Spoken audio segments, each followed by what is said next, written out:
मैं इस वक्त जेहलम के करीब वाक़े किला रोहतास में मौजूद हूँ।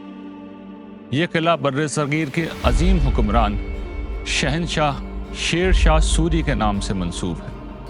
इंसानी तारीख़ का मामला यही है कि वो शहनशाहों के बादशाहों के नाम से मंसूब है, लेकिन ये किला जिस दुनिया में वाक़ है, जिस आसमान के नीचे और जिस ज़मीन के ऊपर वाक़ है, वो खुदा की दुनिया है और उसी के नाम से मंसूब है।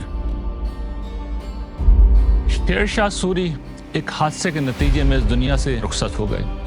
उनके बाद हुमायूं ने दोबारा मुग़लिया सल्तनत का आगाज़ किया, लेकिन हम जानते हैं कि ना हुमायूं रहे, ना मुग़लिया सल्तनत रही, ना मैं रहूँगा, ना आप रहेंगे।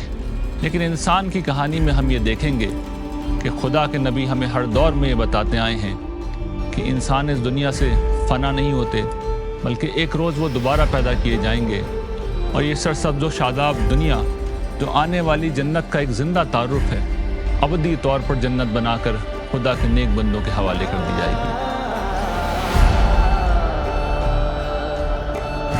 इंसान की कहानी में हम ये देखेंगे, इंसान की तारीख असल में खुदा से मंसूब है। यहाँ हर कदम पर उसकी निशानियाँ हैं। खुदा का मंसूबा इंसानों के बारे में क्या है, ये दुनिया क्यों बनाई गई है, इंसानियत का आगाज़ क्या है, इंसानियत का अंजाम क्या होगा, ये सब कुछ हम इंसान की कहानी में देखेंगे। इंसान की कहानी में अंबिया का यही पैगाम एक मुख्तलिफ तरीके से हम आप तक पहुंचाएंगे। ये प्रोग्राम हमारे साथ मिलकर ज़रूर देखिएगा।